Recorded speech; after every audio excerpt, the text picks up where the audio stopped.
है।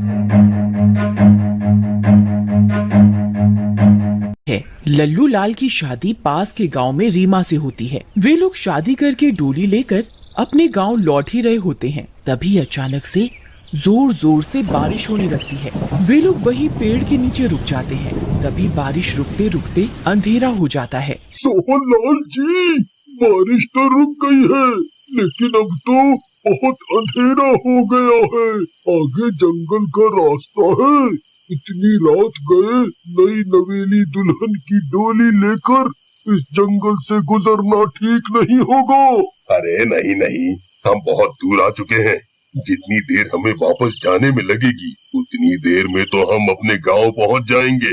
लेकिन सोहन लाल जी, आप तो जानते ही हैं, ये जंगल श्रापित है।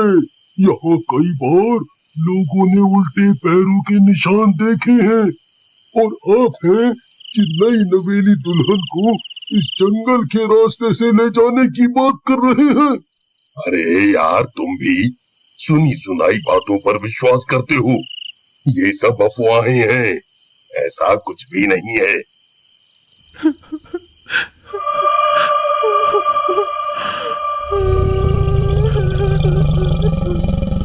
अरे सोहनलाल जी, ये कौन औरत है जो रो रही है?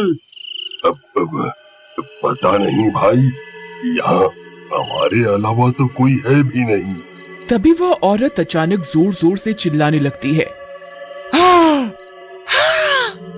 तुम सब के सब मरोगे, तुम सब मरोगे। अरे मर गए रे, ये कौन है सोहनलाल जी?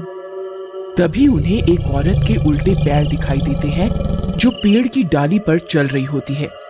ये देखकर उनके होश उड़ जाते हैं। अरे सोहनलाल जी, अब हम नहीं बचेंगे। मैंने आपसे कहा था ना, इस जंगल पर उल्टे पैर वाली चुड़ैल का साया है। आपने मेरी एक बात नहीं मानी। अरे भाई, उपदेश देना बंद करो और जल्दी यहाँ से निकालो। फिर वे लोग डोली उठाते हैं और जल्दी से वहाँ से भागने लगते हैं। तभी पीछे से एक जोरों से हवा का झोंका आता है और डोली उनके हाथ से नीचे गिर जाती है और ये सब लोग गिर जाते हैं। अरे मर गए रे, मेरी तो कमर ही टूट गई। रे, मर गया रे। पिताजी, ये कौन से रास्ते से ले आए आप हमें? अरे रोना बंद करो और जल्दी से डोली उठाओ और यहाँ से भागो। फिर वे लोग डोली को उठाते हैं और वहाँ से भागने लगते हैं। अरे भागो रे भागो।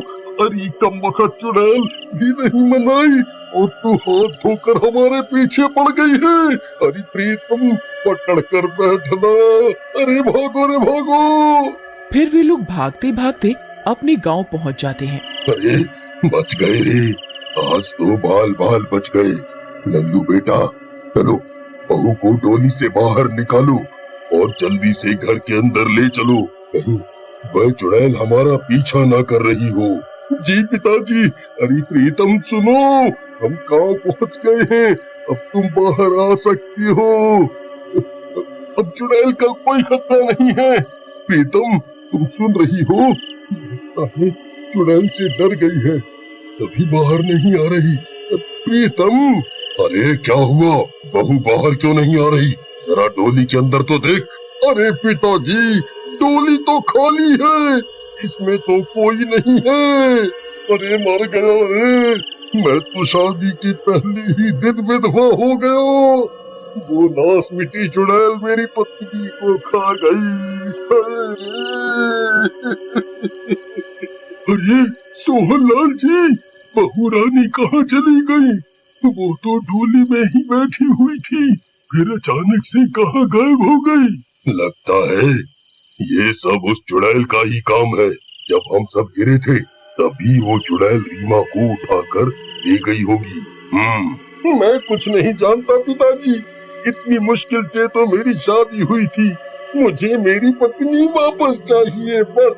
सोहनलाल जी, हमें वापस जंगल जाना होगा रीमा बिटिया को ढूंढने के लिए। तुम सही कहते हो भाई, हमारी गांव की इज्जत का सवाल है। चलो अभी वापस चलते हैं फिर वे लोग वापस जंगल की ओर निकल पड़ते हैं। रीमा, रीमा, क्या तुम मुझे सुन सकती हो? रीमा, रीमा। फिर कुछ देर वो लोग रीमा की तलाश करते हैं। तभी अरे सोहन लाल जी, वो देखिए पेड़ पर रीमा बिटिया बैठी हुई है। अरे रीमा, तुम यहाँ हो? हम तुम्हें कब से ढूंढ रहे थे। तुम वहाँ पेड़ पर क्या कर रही हो? चलो जल्दी से नीचे आओ। मैं तो कब से आपका यहाँ इंतजार कर रही थी। लगता है रीमा बिटिया चुड़ैल के डर से पेड़ पर चढ़ गई होगी। फिर वे लोग रीमा को लेकर वापस गांव के लिए निकल पड़ते हैं, लेकिन रीमा के पैर अब उल्टे हो चुके होते हैं। अरे इनको क्या हो गया? ये आज भौंक क्यों रहे हैं? चल भाग यहाँ से, चल भाग। कुत्तों को देखकर रीमा अपने पैर छुपा लेती है और फिर वे लोग अपने घर के अंदर चले जाते हैं। बाकी के लोग भी अपने घर की ओर चले जाते हैं, लेकिन वो कुत्ते वहीं रीमा के घर के बाहर बैठकर रोने लगते हैं। वो रीमा के अंदर की चुड़ैल को पहचान लेते हैं। आओ बहू रानी, तुम्हारा स्वागत है, आओ आओ। फिर रीमा की सास अपनी बहू के गृह प्रवेश के लिए एक थाली में लाल रंग डालकर रखती है। फिर रीमा उस थाली में खड़ी हो जाती है और गृह प्रवेश करती है और आगे बढ़ती है।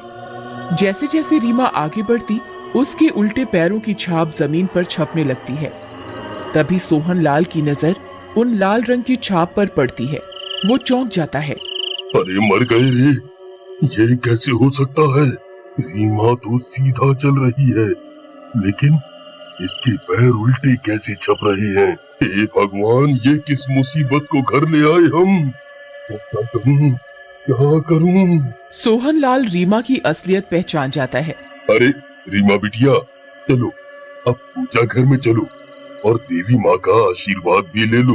पूजा घर का नाम सुनकर रीमा चौंक जाती है। नहीं नहीं पिताजी, अभी मैं बहुत थक गई हूँ। मैं सुबह उठते ही पूजा घर में जाकर आशीर्वाद ले लूंगी। रीमा जानबूझकर पूजा घर में नहीं जाती और सीधे अपने कमरे में जाते ही सो जाती है। अरे यार, ये तो सुहाग रात के पहले ही दिन सो गई। चलो कोई बात नहीं, मैं भी सो जाता हूँ। फिर सोहन लाल अपनी पत्नी को रीमा के उल्टे पैर की छाप दिखाता है। उन्हें देखकर वह चौंक जाती है। अरे दैया, ये तो रीमा के पैरों की छाप है, लेकिन ये उल्टे क्यों है जी? क्योंकि रीमा एक चुड़ैल है, इसलिए।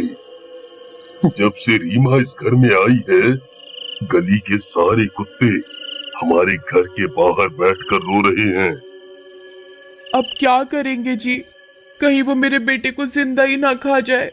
मेरे पास एक तरकीब है, चलो मेरे साथ। फिर वे लोग चुपके से लल्लू लाल के कमरे में झांक कर देखते हैं। वो दोनों सो रहे होते हैं।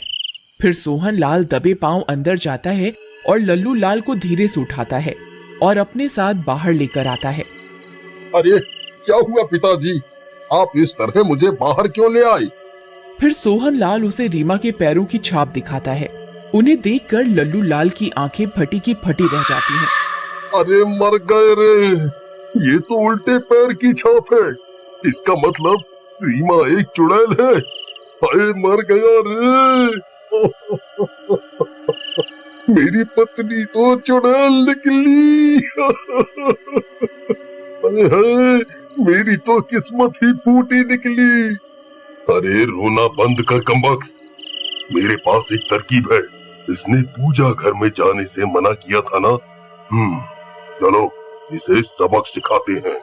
फिर सोहन लाल और लल्लू लाल रीमा का पलंग उठाते हैं और चुपके से उसे मंदिर घर के अंदर रख देते हैं और दरवाजा बाहर से बंद कर देते हैं और खिड़की से उसे आवाज लगाते हैं।